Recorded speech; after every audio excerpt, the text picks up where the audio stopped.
Shalom, queridos, a paz, tudo bem? Presbítero Rubens Camargo aqui, estamos começando mais um culto aqui no formato online, aqui no Verbalize, pelo canal oficial da Igreja Batista Shalom Cidade de Amar, aqui no YouTube. Eu peço a você que já vai compartilhando, que já vai aí curtindo para ganhar relevância o canal da igreja, tá bom, irmãos? Compartilha, faz a diferença, manda aí no grupo do WhatsApp da família, manda aí pro seu amigo, no trabalho, enfim, manda aí, compartilha, ajuda a igreja aí, tá bom? Irmãos, eu quero avisar que durante esta live aqui, eu vou ficar repetindo por algumas vezes aqui os dados bancários, tá bom? Da igreja aí para quem deseja abençoar, ofertar, enfim. Tá aí os dados bancários do Banco Santander, tá bom? Tá aí o Pix, Banco do Brasil também. E eu vou deixar de forma aleatória aí durante a live, tá bom? E eu peço mais uma vez, curta aqui, aperte curtir, compartilhe e manda esse link do vídeo aí pro canal da igreja ganhar relevância, tá bom, meus queridos? O aviso da semana aqui. Segunda-feira a gente teve oração. Terça-feira temos o Verbalize, que está nesse formato online aqui. Quinta-feira temos nosso culto de cura e de libertação a partir aí das 20 horas em nossa igreja. Tá bom? Quinta-feira. Sábado temos um evento aí, temos o culto com os jovens. A nossa igreja aí estará ministrando a palavra. O pastor Rogério Moura, ali da Assembleia de Deus, Ministério do Belém, congregação de Vila Clara, um homem abençoado, que eu tenho certeza tem uma palavra forte para os nossos corações. Domingo temos nosso culto da família a partir das 18 horas e às 17 horas, 1 hora antes do culto, temos o curso de batismo. Para o pessoal que vai descer as águas, está tendo esse curso de batismo domingo às 17 horas em nossa igreja. E o batismo, dia 4 de dezembro deste ano, será o batismo. E a ceia do Senhor, dia 28 de novembro, a nossa ceia estará ministrando o Bispo Sidney. Bênção, prega muito. Dia 28 de novembro, então, Bispo Sidney ministrando em nossa igreja, em nossa Santa Ceia. Amém? Esses são os nossos recados da nossa semana. Segue qualquer novidade, o pastor nos atualiza, tá bom? Vamos ler aqui a palavra do Senhor. Deixa eu colocar um fundo aqui, deixa eu ver se vai dar certo. Foi, beleza. Vamos lá. Vamos ler aqui a palavra de Deus. Pega a sua Bíblia aí, pega a sua Bíblia comigo aí. Pegou? Deixa eu ver no comentário como que tá aqui os irmãos. Paz, meus queridos. Boa, vão compartilhando aí.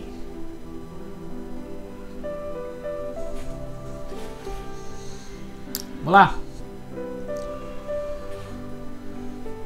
Mateus 26, a partir do verso 36. Vocês já sabem que eu gosto de fazer uma leitura extensa. E hoje não vai ser diferente. Se acompanha aí, eu leio aqui, tá bom? A versão que eu estou usando é Almeida, revista e corrigida. Diz assim: Então chegou Jesus com eles a um lugar chamado Getsêmani e disse aos seus discípulos: Assentai-vos aqui, enquanto eu vou ali orar. E levando ele consigo Pedro e os 2 filhos de Zebedeu, no caso Tiago e João, começou a entristecer-se e angustiar-se muito. Então lhes disse: A minha alma está cheia de tristeza até a morte. Ficai aqui e vigiai comigo. Indo um pouco adiante, prostrou-se diante do seu rosto, dizendo: Meu pai, se é possível, passa de mim esse cálice. Todavia, não seja como eu quero, mas como tu queres. Voltando para os seus discípulos, achou-os dormindo e disse a Pedro: Nem uma hora podes vigiar comigo? Vigiai e orai, para que não entreis em tentação. Na verdade, o espírito está pronto, mas a carne é fraca. Indo segunda vez, orou, dizendo: Meu pai, se este cálice não pode passar de mim sem que eu o beba, faça-se a tua vontade. E voltando, achou-os outra vez adormecidos, porque os seus olhos estavam carregados. E deixando-os de novo, foi orar pela terceira vez, dizendo as mesmas palavras. Então chegou junto dos discípulos e disse-lhes: dormi agora e repousais, eis que é chegada a hora, e o Filho do Homem será entregue na mão dos pecadores. Levantai-vos, partamos, eis que é chegado o que me trai. Estando ele ainda a falar, eis que chegou Judas, um dos 12, e com ele grande multidão com espadas e porretes, vindo da parte dos príncipes dos sacerdotes e dos anciões do povo. E o traidor tinha lhe dado um sinal, dizendo: aquele que eu beijar é este, prendei-o. E logo aproximou-se de Jesus e disse: eu te saúdo, Rabi, e beijou-o. Jesus, porém, disse: amigo, a que viestes? Então, aproximando-se ele, lançaram mão de Jesus e o prenderam. E eis que um dos que estavam com Jesus, estendendo a mão, puxou da espada e, ferindo o servo do sumo sacerdote, cortou-lhe uma orelha. Então Jesus disse-lhe: mete no teu lugar a tua espada, porque todos que lançarem mão da espada, pela espada morrerá. Não pensas tu que eu poderia orar agora ao meu Pai, e que ele não me mandaria mais de 12 legiões de anjos, como pois se cumpririam as escrituras, que dizem que assim convém que aconteça? Então disse-lhe Jesus à multidão: saístes como para um salteador com espadas e porretes para me prender? Todos os dias me assentava junto de vós, ensinando-lhes no templo, e não me prendestes, mas tudo isto aconteceu para que se cumpra as escrituras dos profetas. Então todos os discípulos, deixando-o, fugiram. Amém? Amém. Queridos, eu acredito que eu já ministrei em algum momento sobre isso. Falei sobre o Calvário. Hoje cabe-lhe falar sobre o sacrifício de Jesus. As cenas que você associa quando a gente lê isto, a entrega de Jesus, o sacrifício de Jesus, estão associadas ao Calvário. Eu não vou fazer isso aqui, é hipotético, mas se eu convidasse alguém aqui e desse o microfone e falasse assim: fale alguma coisa sobre o sacrifício de Jesus, muito provavelmente você falaria sobre o quê? Jesus sendo trocado por Barrabás? Falaria sobre o açoite que ele tomou?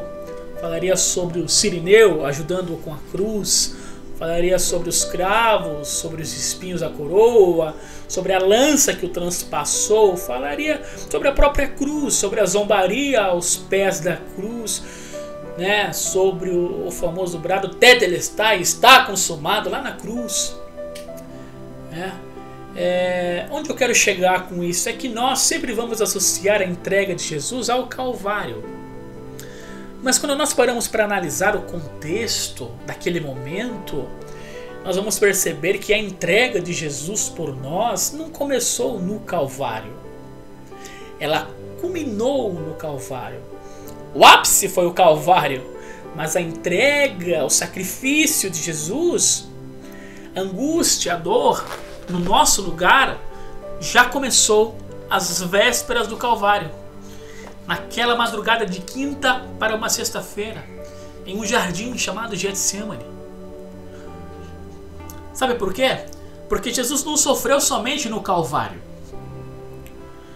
Quando nós olharmos para o Getsemane e falar que ele foi traído, foi lá que ele foi manietado e traído. Foi lá que ele foi desprezado. Foi lá que ele começou a ser humilhado. Foi no Getsemane que ele suou sangue. Foi no Getsemane que ele fez a oração do: se possível, passa de mim esse cálice.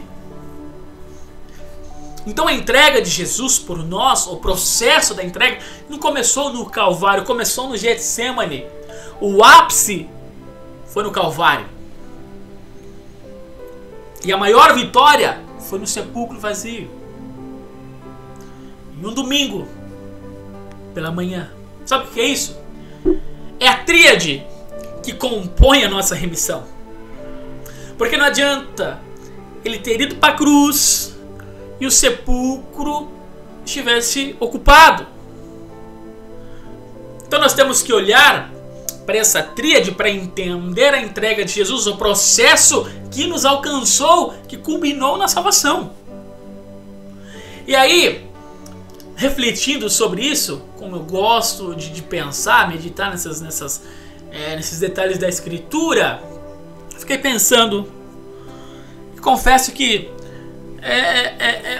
eu comecei a conversar com Deus e perguntar: mas será que não era suficiente o Calvário? Não bastava o Calvário? Jesus ali, ele já foi humilhado, envergonhado, pregado na cruz, sofreria tanta dor, tanta humilhação. Será que o Deus Pai, por sua bondade, misericórdia, sabedoria eterna, não poderia ter adiantado o processo, ao invés de Jesus ter sofrido tanto no Getsemane, ele já ter sido logo levado, conduzido à fortaleza Antônia e daí por em diante ser levado direto para um Calvário?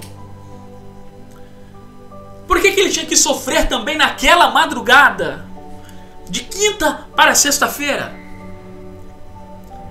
Ao ponto de dizer para os seus 3 melhores amigos: a minha alma está cheia de tristeza até a morte.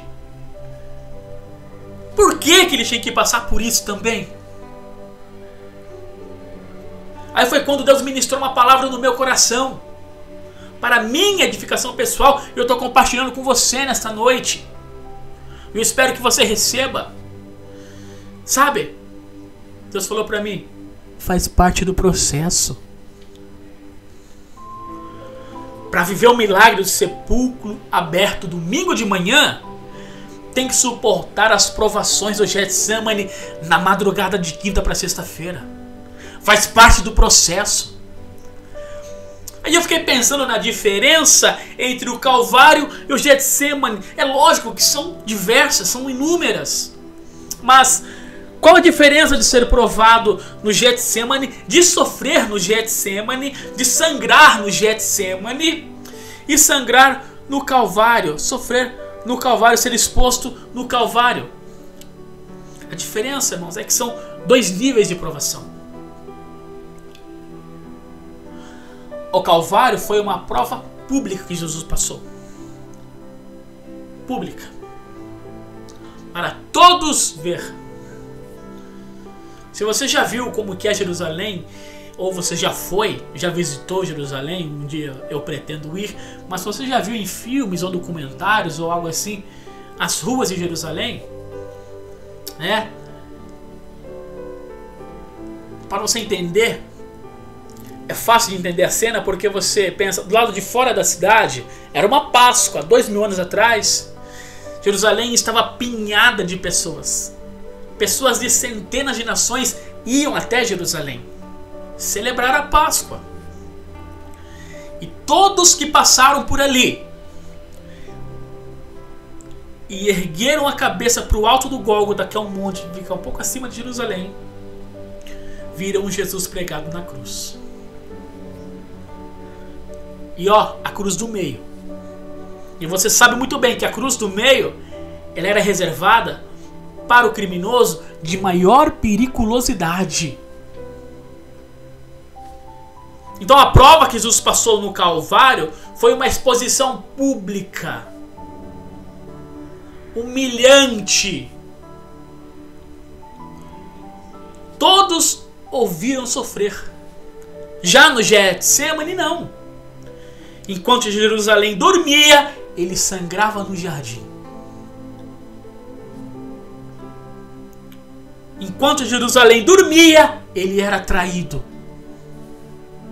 Enquanto Jerusalém dormia, ele era manietado. Manietado é isso aqui, suas mãos eram amarradas. Então você pergunta, presbítero Rubens, qual é a diferença de Calvário e de Getsemane? Simples, Calvário é a prova pública. Getsemane é a prova particular que você tem. É a prova oculta, aquela que quase ninguém vê. E aí foi quando Deus falou no meu coração: o servo, ele não é maior do que o Senhor. se Jesus passou por esses dois níveis de provação, em algum momento da nossa trajetória cristã, também teremos esses dois níveis de provação. Ai, ai. Fazendo analogia, teremos as nossas provas de Calvário e teremos as nossas provas de Getsemane. Prova Calvário, aquela que você entra nela e todo mundo sabe que você está passando por ela. Tem prova que fala por si, você não precisa nem falar que está na prova. Quer um exemplo? Uma enfermidade. Alguém olha para você ou olha para outra pessoa, no caso, para não se referir diretamente assim, e a pessoa está lá com uma saúde boa, tranquilo. De repente ela perde peso, adoece, fica pálido, a aparência já diz e fala assim: poxa, ela não precisa falar que está enferma, a prova já evidencia. Você olha para ela e fala: puxa, tem alguma coisa errada, a saúde está debilitada.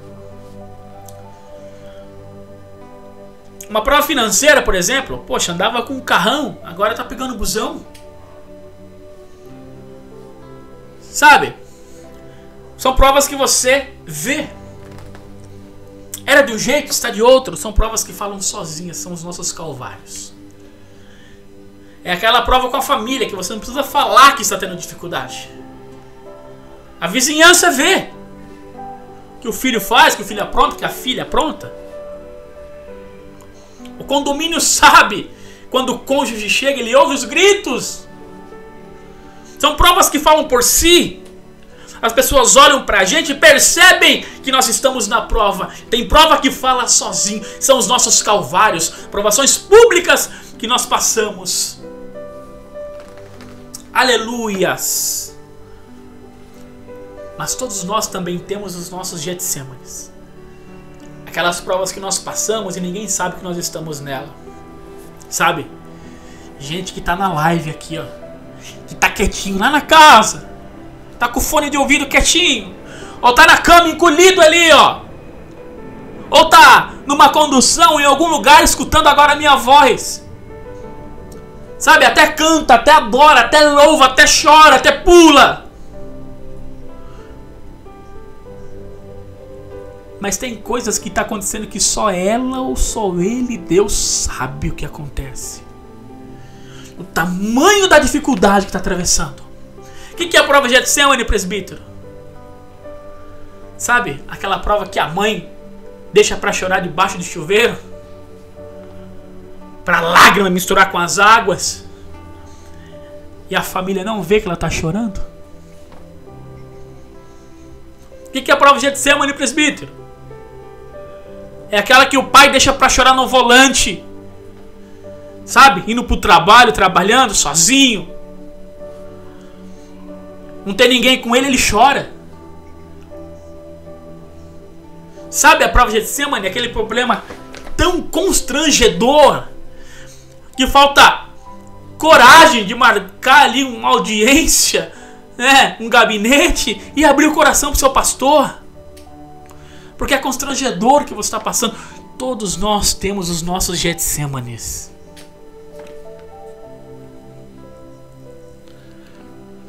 Provas que nós passamos e que muitas pessoas não têm nem ideia de que nós estamos nela. Então, eu estou pregando aqui nessa noite de terça-feira para alguém que está atravessando por um Getsemane particular. E eu quero dizer, ei, faz parte do processo. Aguenta firme, suporta. Quem suporta o Getsemane vive o milagre do sepulcro aberto do domingo de manhã.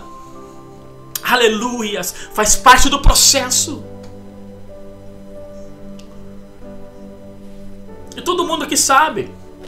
Eu cansei de ouvir os pastores nossos ensinarem isso. Getsemane não é o jardim completo. É um lugar à parte no Monte das Oliveiras, onde se exprimia a azeitona. Apertava-se, prensava-se a azeitona para assim extrair o azeite. Então Getsemane é lugar de se prensar, de espremer a azeitona para extrair o melhor dela, que no caso é o azeite. Então Getsemane é lugar de ser prensado, de ser apertado. Eu não gosto de dar temas para as mensagens que eu prego, eu tenho muita dificuldade com isso. Mas eu vou dar um tema para essa aqui. Sabe qual é? Aguenta a pressão. Aguenta a pressão, minha irmã. Aguenta a pressão, meu irmão. Sabe por quê? Porque tem gente que, se não pressionar, aguenta. Faz parte do processo. E quais as lições que nós podemos extrair do Getsemane? Eu fiz aqui o resumo, marquei algumas aqui, eu quero compartilhar rapidamente com os irmãos as lições do texto que nós lemos. Que talvez alguém está vendo aqui esta live, eu estou fazendo essa abertura aqui, e as aplicações aqui, eu prometo que vão ser bem rápidas. Por que Deus permite o Getsemane? O que eu tenho que aprender com o Getsemane? Deixa eu usar aqui um termo para começar, um termo para ficar claro. Olha, versos 36 e 37. Então chegou Jesus com eles a um lugar chamado Getsemane, ou Getsemane, e disse aos seus discípulos: assentai-vos aqui enquanto eu vou ali orar. E levou consigo Pedro e os 2 filhos de Zebedeu, Tiago e João, e começou a entristecer-se e angustiar-se muito. E para esses 3, Pedro e os 2 filhos de Zebedeu, ele disse: a minha alma está angustiada até a morte. Ele deixa aqueles 3, vai mais adiante, sozinho, e faz uma oração particular, ele e o Pai, e fala: se possível, passa de mim esse cálice, mas todavia seja feita a tua vontade, não a minha. Por que Deus permite Getsemane? Para começar, vamos começar a entender agora. No contexto, no capítulo 26, Judas havia se levantado da mesa da ceia no cenáculo e havia ido trocar Jesus, ou vender Jesus, pelas 30 moedas. Então, quando Jesus vai para Getsemane, ele não vai com os 12, ele vai com 11. Judas não vai. Primeira lição que eu aprendo: Judas nunca entra na prensa com você. Judas nunca entra na prensa comigo. Por que Deus permite a prensa? Primeira lição, anota aí. Sabe por quê? Anota aí. Para mostrar, para revelar quem é Judas e quem não é.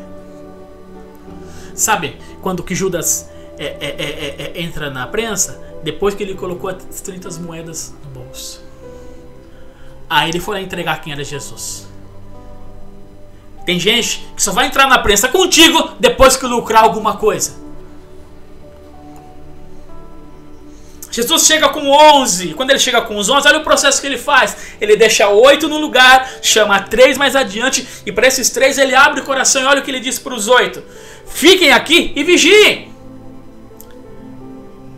Jesus não chamou eles nem para orar. Jesus falou: vigie. Fique aqui, sente aí. Agora esses 3, ele fala: vigie e ore comigo. Então, Jesus chega no Getsemane, Judas já não estava. Segundo, dos 11 que ele tem, ele deixa 8 no lugar e chama 3 mais adiante. E para esses 3, ele abre o coração. Para esses 3, ele fala algo que ele não falou para os 8. Para os 8, ele só falou: fique aqui e vigie. Mas para os 3 ele falou: a minha alma está cheia de tristeza, angustiada até a morte. Por que Deus permite o Getsemane? Para mostrar para quem realmente você pode abrir o seu coração. É no Getsemane que você aprende para quem você pode abrir o seu coração ou não. Sabe por quê? Nem todo bom amigo é um bom confidente. Sabia disso? Nem todo amigo bem intencionado é um bom confidente. Leia o contexto depois de João capítulo 15. Jesus está no cenáculo com eles antes de ir para o Getsemane. Ele vira para esses 11, para esses 12 e fala assim: olha, Eu não chamo mais vocês de servo. Agora vocês são meus amigos. Então todos que estão com ele no Getsemane são o quê? Amigos. Mas dos 11 amigos, ele chama 3 para abrir o coração. Por quê? Porque nem todo amigo está preparado para ouvir tudo que vai sair da sua boca. E é na prensa que a gente aprende para quem a gente pode abrir o nosso coração. Jesus falou, esses 8 aqui, eu não quero que vocês me ouçam.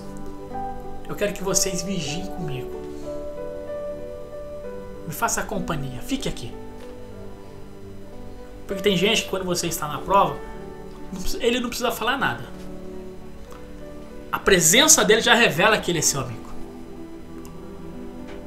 Sabe? A presença. Só a presença.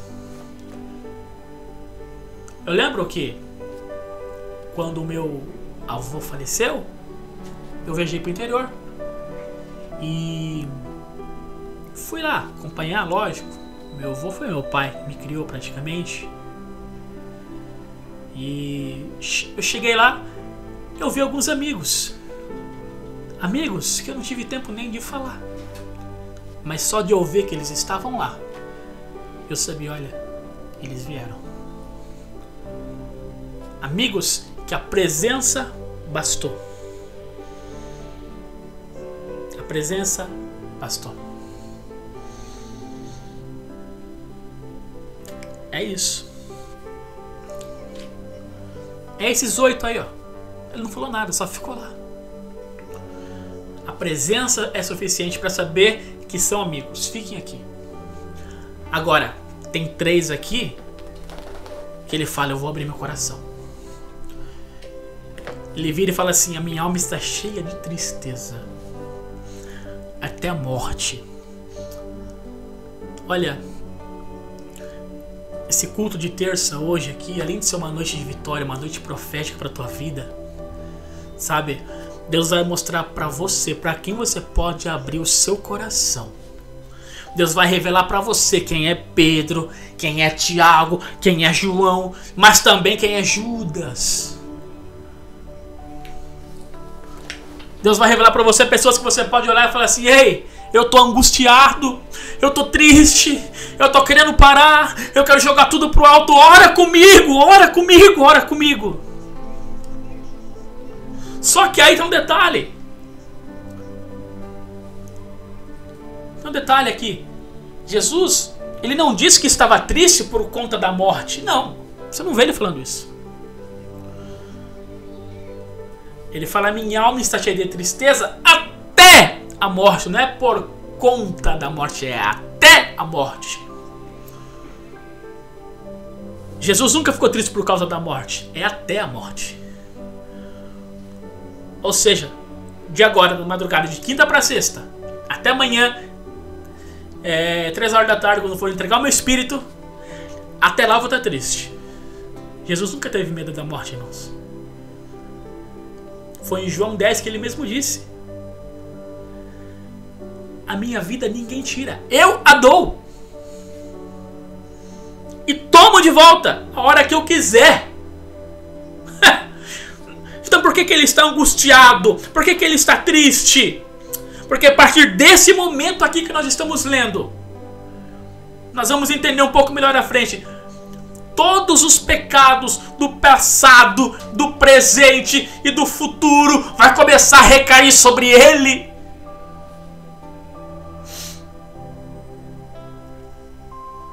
E o pecado faz distanciamento entre Deus e homem. E Jesus, como parte da Trindade, ele nunca se separou do Pai. Mas o pecado causou uma lacuna a ponto de no Calvário ele bradar a Deus e falar, meu Deus, por que me desamparaste? E isto angustiava Jesus. É muito pecado. Isso que entristecia Jesus. E ele vira para os 3 melhores amigos e fala, a minha alma está angustiada, fica aqui e vigie. Os outros 3 ele diz, ore aqui comigo. E ele deixa os 3 e vai a um tiro de pedra 50 metros. Vai mais adiante.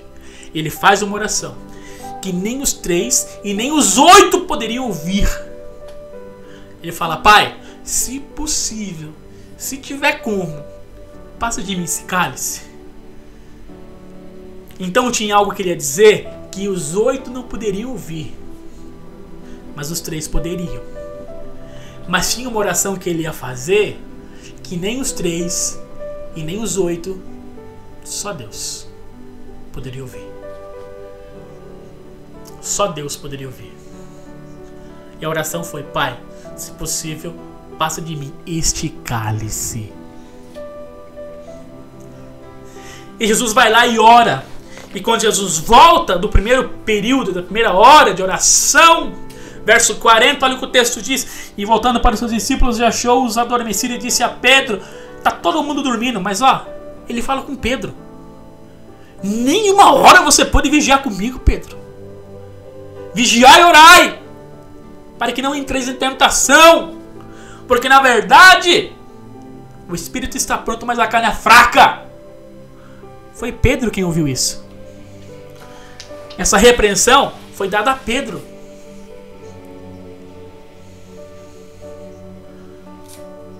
Essa advertência foi dada a Pedro porque Jesus estava advertindo Pedro que Jesus estava advertindo a atenção que haveria de haver sobre ele: Pedro, vigia e ora. A chapa vai esquentar. Não é só para mim não, para você também. Daqui a pouco o bicho vai pegar, Pedro. Acorda, Pedro. Acorda, Pedro. Então Jesus vai orar.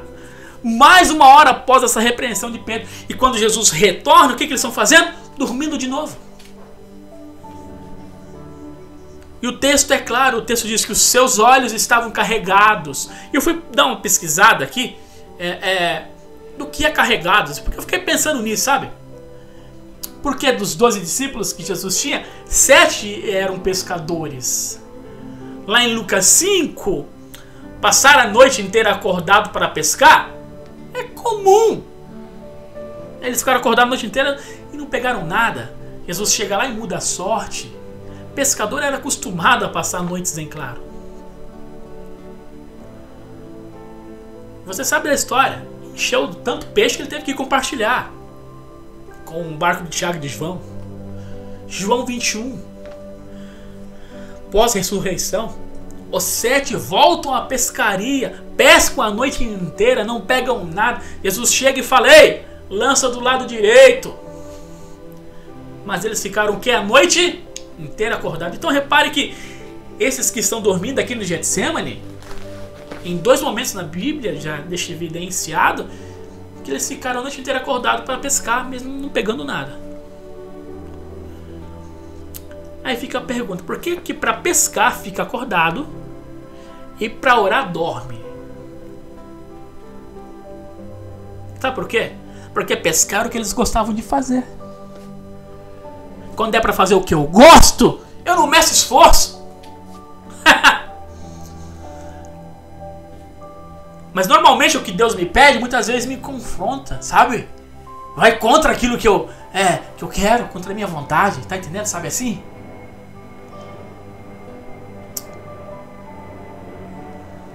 Mas eu vou aliviar a barra deles e de mais uma meia dúzia, olha só. A Bíblia diz que os olhos estavam carregados. E sabe qual é o sentido? No grego é: um peso externo veio sobre eles. Ou seja, veio um sono involuntário. Porque não tem lógica dormir de tristeza, como outro evangelista diz que eles dormiram de tristeza. Quando a gente está triste, angustiado, a lógica é dormir. A lógica é o quê? É perder o sono. É passar a noite em claro. Você encontra a pessoa e fala: o que está acontecendo? Ela fala: eu não estou dormindo, porque eu tenho um problema que está martelando na cabeça. E eles estão diante do maior conflito do ministério deles. Afinal, o mestre deles vai ser entregue, vai ser morto. E os caras estão dormindo? Não tem lógica. Ou seja, é algo externo. Eu vou fazer a minha conjectura, a minha aplicação. Eu, Rubens Camargo, minha aplicação. Que fique claro. Eu acredito que esse sono aqui foi espiritual. Eles dormiram involuntariamente. Sabe por quê? Porque Deus não quebra princípios. Princípios que Ele mesmo estabeleceu.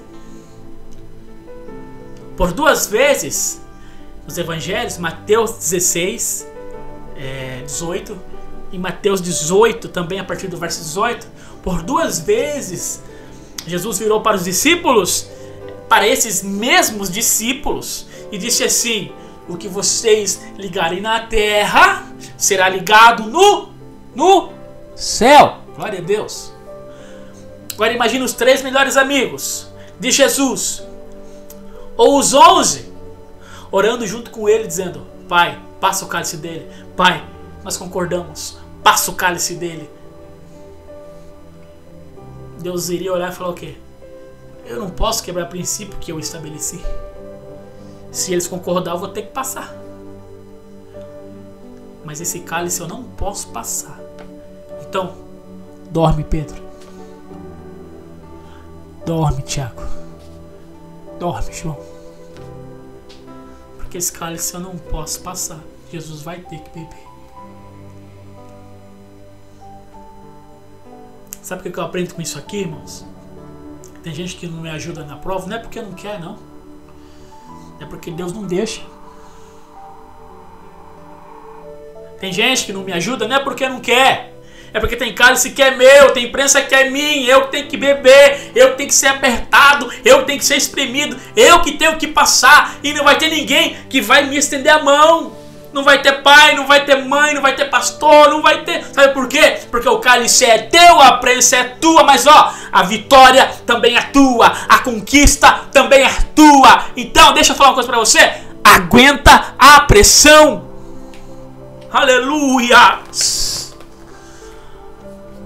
Oh, glória! Talvez eu tô pregando pra gente aqui que tá assim, ó, olhando para um lado, para o outro e perguntando: por que ninguém tá me ajudando? Por que ninguém me estende a mão? Por que não aparece ninguém para me ajudar? E Deus está falando: ei, essa prova é tua. Aguenta a pressão. Esse cálice é teu. Aguenta a pressão, minha irmã. Aguenta a pressão, meu irmão. Aleluia. Mas tem algo aqui que me chama a atenção, que é extraordinário. Enquanto, né, eles estão dormindo, em Lucas 22:43, Lucas diz que enquanto os discípulos dormem, desce um anjo do céu e começa a consolar Jesus. Sabe o que eu aprendo aqui, irmãos? Quando faltar ombro amigo na terra, você está entendendo? Vem ombro amigo do céu.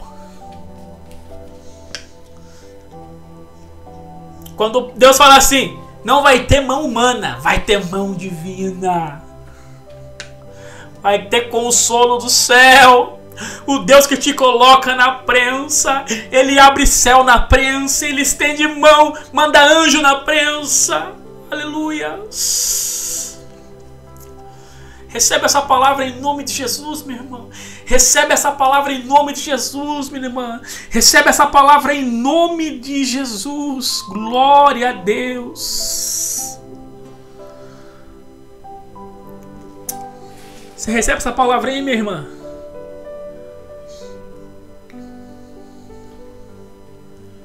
Deixa eu dizer algo para você. Tem um pregador, aliás, um escritor chamado George Morrison, que ele fala assim: toda vida cristã tem seu Getsemane, mas todo Getsemane tem seu anjo. Toda vida cristã tem seu Getsemane, mas todo Getsemane tem o seu anjo. O Deus que te coloca na prensa não te deixa aí sozinho na prensa, não, minha irmã. O Deus que te coloca na prensa não te abandona na prensa. Tem resposta do céu chegando para a sua vida. Tem resposta do céu chegando para você. E Jesus está fazendo aqui uma oração. O anjo desce ali para consolar ele. E aí a oração de Jesus passa de mim este cálice. Olha o pronome que aparece aqui. Este. Não esse. Qual a diferença? Simples. Esse copo. Eu aponto para algo que está longe. Na minha mão. Este copo. Quando Jesus está orando e fala assim, passa de mim este cálice, ele não está falando de algo distante. Ele está falando de algo que no mundo espiritual estava diante dele. Pai, passa de mim este cálice. E que cálice é esse que Jesus está pedindo para o Pai passar? Isaías fala sobre ele, Ezequiel fala sobre ele, Jeremias fala sobre ele, Apocalipse fala sobre ele. É o cálice da ira de Deus.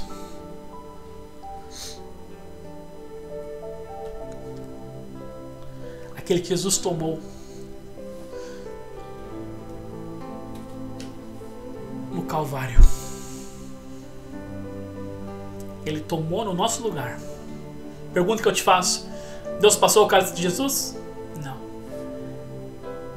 Jesus teve que tomar. É uma analogia.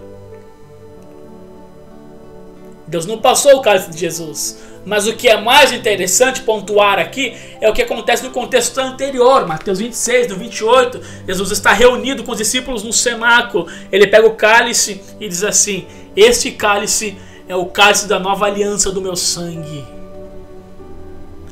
Bebam ele em memória de mim todas as vezes que vocês se juntarem. Já parou para prestar atenção? Jesus fala, este cálice é o cálice da nova aliança, comunhão, relacionamento. O cálice da comunhão era de Jesus com o Pai. O cálice da ira era do Pai para a gente. Jesus falou, o meu cálice da comunhão eu dou para vocês. E o cálice que era de vocês é para mim. Aleluias. Você está entendendo essa palavra, meu irmão? Jesus falou, esse cálice eu vou beber. Sabe por quê? O Rubens não vai aguentar. Sabe por quê? A Claudinha não vai aguentar. Sabe por quê? A Marcela não vai aguentar. Sabe por quê? A Débora não vai aguentar. Eu vou beber. É por isso que quando nós participamos da ceia, você não pode participar do cálice como se estivesse tomando café ou Coca-Cola. Porque quando você está tomando cálice no mundo espiritual, tem um recado, sabe qual é? Era para eu ter tomado o cálice da ira, mas Jesus tomou por mim. E agora eu tomo o cálice da comunhão, porque Ele compartilhou comigo. Agora eu tenho comunhão com Deus, porque Jesus tomou um cálice que era meu, e hoje eu tomo um cálice que era o dele. Glória a Deus. Meu irmão, eu sinto graça de Deus nessa palavra. Aleluias. Glória a Deus. Você entendeu que não era para nós estarmos aqui? E aí, Jesus vai começar a suar sangue. Lucas 22, 44, eu vou encerrar. A oração ela é tão intensa, o momento é tão intenso, a angústia é tão grande, que ele começa a suar sangue. O que está acontecendo com Jesus, a medicina explica, a biologia explica. Sabe o que é? É um fenômeno raríssimo, chamado hematidose. 8 bilhões de pessoas no planeta Se você achar 5 ou 6 casos desses, vai ser muito. O que é hematidose? É quando alguém está debaixo de forte pressão psicológica ou física, sabe, uma tortura, e o corpo reage dessa forma. Então isso é algo muito incomum. Não é normal isso acontecer, mas é possível acontecer humanamente falando. E Jesus está sendo tão pressionado, isso aqui está apontando para o Cristo humano, não apenas o Cristo divino. Ele tinha um corpo semelhante ao meu, ao teu, e a pressão que ele está passando é tão grande a ponto do seu organismo reagir dessa forma.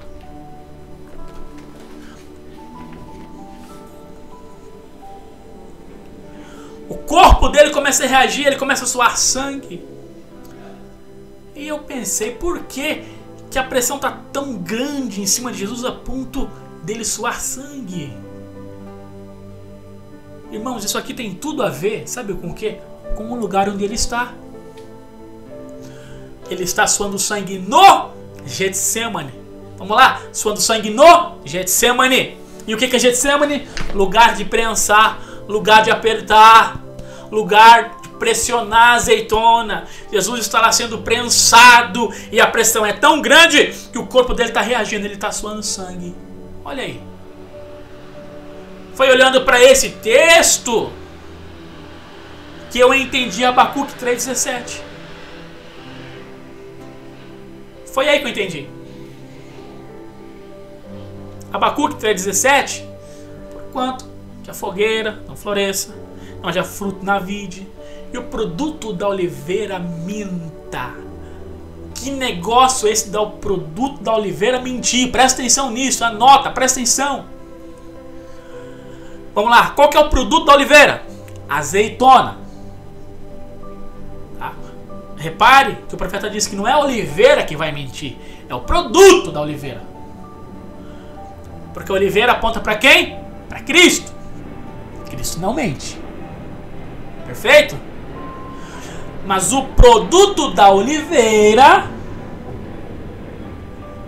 aqueles que estão na oliveira. Então como é que funcionava isso daqui?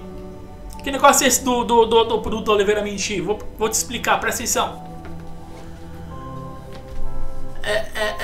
Quem já viu, Israel, eu sei que um dia você vai lá em nome de Jesus e vai conhecer. Israel, irmão, não sei se você sabe, é rico em oliveira. É patrimônio. É proibido cortar oliveira em Israel. É patrimônio da nação. Né? E não era muito diferente há milhares de anos atrás. Só que quem tinha oliveira, presta atenção, o que era de maior valor na oliveira não era a azeitona, era o azeite. Se você parar para prestar atenção, o litro do azeite é mais caro do que o quilo da azeitona. Você já parou para pensar nisso? Eu não estou falando desse azeite que a gente compra aqui, não, misturado com óleo de soja, não. Estou falando do azeite mesmo, puro. O litro do azeite é mais caro que o quilo da azeitona. Por quê? Porque o azeite vem de dentro e tudo aquilo que vem de dentro é muito mais valioso do que aquilo que está por fora. E o azeite, ele é extraído debaixo de pressão. Tudo que a gente recebe debaixo de pancada, a gente valoriza mais. Então, como que é o negócio do produto da oliveira mentir? Deixa eu falar logo aqui para encerrar. O agricultor olhava lá os seus olivais carregados de azeitona. O camarada já fazia as contas. Opa, se tem azeitona, quando colocar na prensa vai ter muito azeite. Porque a gente não sabe se a azeitona tem azeite ou não. Quando ela está no pé não dá para saber. A gente vai saber se a azeitona tem azeite quando colocar ela na prensa. Tá entendendo, irmão? Tá aí? Digita também aqui embaixo, pelo amor de Deus. A gente só vai saber se ela tem azeite se ela for na prensa. Porque tem muitas das vezes você olha para a oliveira e fala, ó, parece azeitona, parece que tem azeite, mas quando coloca na prensa é que a gente vai ver. Aí como é que funciona isso? Isaías 17:6, o profeta diz: no sacudir da oliveira restarão alguns frutos, alguns ramos em cima, alguns ramos de baixo. Por quê? Porque era assim que se colhia azeitona.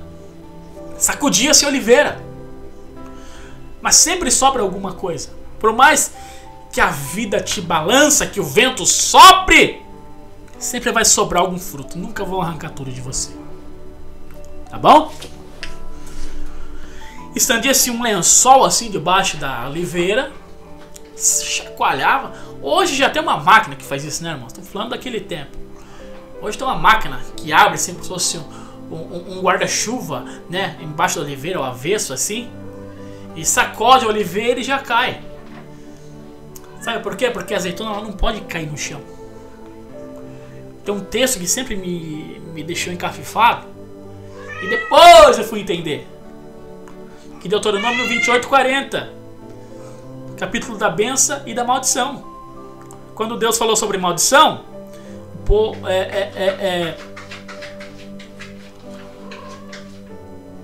quando Deus fala da bênção e da maldição, Deuteronômio 28:40, lembrei. É o capítulo da bênção e da maldição. Quando Deus falou sobre maldição, que o povo desobedeceu, no verso 40 de Deuteronômio 28, Deus fala assim: se vocês me desobedecerem, em síntese, tá? Haverá um tempo em que vocês terão muitas oliveiras, mas não terão azeite para ser ungido, porque eu vou derrubar o fruto da vossa oliveira. Sabe por que Deus disse: eu vou derrubar o fruto e vocês não vão ter azeite para ser ungidos? Porque quando a azeitona caía direto no chão, machucava a azeitona, feria a azeitona. E a azeitona ferida não produz azeite bom. A azeitona só produziria azeite bom se ela caísse nesse lençol chamado graça. Aleluias. Aí estendia-se esse lençol debaixo da oliveira e colhia-se a azeitona. E depois levava-se para a prensa, para o Getsemane. Colocava na prensa, aí vem o mor, que é a pedra maior, tão importante que em Deuteronômio Deus proibiu você tomar a morte de alguém caso você devesse dinheiro. Se alguém pegasse dinheiro emprestado contigo e você chegasse para receber, a pessoa só tivesse uma mor, você não poderia tomar a mor dela, de tão importante que era a mor.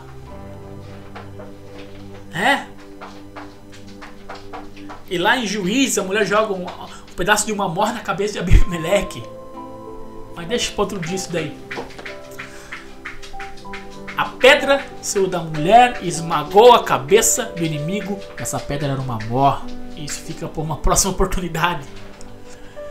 Do mesmo jeito que Cristo saiu da mulher, esmagou a cabeça de Satanás. Ó, é forte. O fato é, pegava-se a azeitona, depois que se colhia, levava para a prensa, e quando a mora apertava, o que o agricultor fazia? Colocava vasilha debaixo do cano dali da prensa. Ficava esperando. E entenda, são 3 tipos de azeite, são 3 tipos de prensa. O primeiro era o mais puro, usado no santuário, para a unção das coisas e tudo mais. O segundo era usado para alimentos. E o terceiro era usado apenas para iluminação.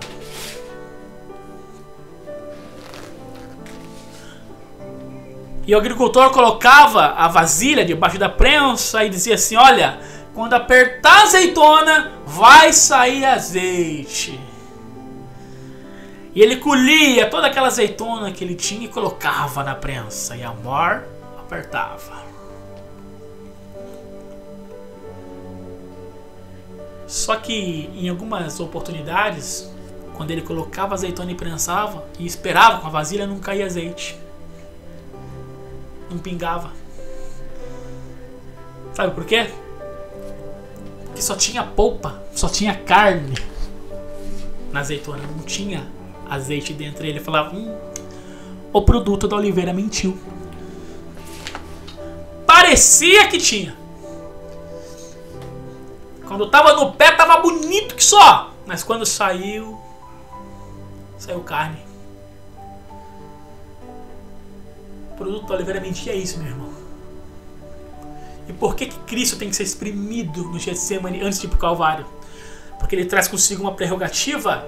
Mateus capítulo 1, verso 1, livro da genealogia de Jesus Cristo. Cristo não é o sobrenome dele, você sabe disso? Cristo no grego, ungido. Machia no hebraico, ungido. Messias no português, ungido. Não dá para separar unção de azeite. É possível. Um é símbolo do outro. Por que Jesus tinha que ir para a prensa antes de ir para o Calvário? Porque um falso ungido, um falso Cristo não iria aguentar a pressão. Não ia sair azeite, só ia sair carne. Então ele está sendo exprimido para quê? Para mostrar que a unção dele não é de mentira. Porque a primeira mensagem que ele pregou lá em Nazaré, lá na sinagoga foi: o Espírito do Senhor está sobre mim e ele me ungiu. Aleluias. Aí tem alguém perguntando: presbítero, por que Deus está me apertando? Sabe por quê? Para mostrar que quem te ungiu foi ele. Quanto mais apertar, mais azeite vai sair. Quanto mais na prensa você estiver, mais presença você vai ter. Você está entendendo essa palavra, irmão? Em nome de Jesus. Eu não sei se eu estou pregando aqui para 10, 50 pessoas, não interessa, mas eu sei que para alguém está servindo essa palavra. Ei, Deus está pressionando você para evidenciar o potencial que está dentro de você. Tem coisa grande para a tua vida. Deus não pressiona qualquer azeitona. Você não é um produto que mentiu. Aguenta a pressão, minha irmã. Quanto mais a prensa apertar, mais azeite vai sair, mais presença vai ter, mais virtude, vai ter mais Deus na sua vida. Quanto mais aperta, mais presença, mais aperta, mais presença, mais aperta, mais presença. Aleluia. Só tenho uma coisa para dizer para você antes de eu encerrar, meu irmão, minha irmã. Aguenta a pressão. Aguenta a pressão em nome do Senhor Jesus. Não ceda, não pare, não desiste. Tá prensando é para evidenciar o azeite. Tá apertando é para mostrar: olha só, Deus tem propósito contigo. Quanto mais pressão, mais presença. Mais pressão, mais presença. Em nome de Jesus, receba essa palavra aí na tua casa. Receba essa palavra aí para o teu lar. Receba essa palavra para a tua vida. Receba essa palavra para a tua família. Receba esta palavra para você. Feche teu olho que eu vou orar por você neste momento. Soberano, grande Deus eterno, santo, justo Deus. Aqui estão os teus filhos que acompanharam esta ministração, essa breve palavra. Senhor, eu não sei qual é a dificuldade, eu não sei qual é o problema, eu não sei quais são os desafios, eu não sei quais são as pressões, quais são, Senhor, as dificuldades que os meus queridos irmãos estão passando, mas o que eu sei é que quanto mais pressão, mais presença vai ter. Quanto mais pressão, mais presença vai ter. E eu peço a Ti, Senhor, neste momento, da força, da estrutura, da sabedoria. Oh, Deus bendito, Deus forte, fortalece essa irmã, fortalece esse irmão, que este Getsemane seja a real amostra da tua presença e do teu milagre na vida de cada um, em nome de Jesus, em nome de Jesus, em nome de Jesus. Que Deus abençoe a sua vida. Deus, Ele é contigo. Deus é com você, meu irmão. Deus é com você, minha irmã. Deus acredita no teu potencial. Não abaixa a cabeça por causa da pressão. Não abaixa a cabeça por causa da prensa, porque ela faz parte do processo. Que Deus abençoe. Siga as redes sociais. Curta esse vídeo do nosso canal da igreja. Vá no Instagram. Também siga as nossas redes sociais no Facebook. Siga os nossos pastores, pastor Fábio Montanha, pastora Juliana Caeiro, pastor Márcio Martins, pastora Silvana. Enfim, vamos fortalecer os nossos laços aqui aqui na internet, para que a palavra do Senhor ela possa se expandir. E visite nossa igreja. Está localizado ali, né, na Avenida Durval Pinto Ferreira, número 257, Jardim Itacolomi, bem próximo ao Parque Nabuco. Nosso próximo culto é quinta-feira agora, a partir das 20 horas. Nós aguardamos a tua presença, contamos com você para adorar a Deus conosco. E lembrando mais uma vez, sábado, culto com os jovens às 19 horas em nossa igreja. Amém, queridos? Rádio Moriá, a rádio da nossa igreja também. Baixe o aplicativo Zeno e escute a Rádio Moriá. Amém, queridos? Deus abençoe. Fiquem na paz do Senhor Jesus.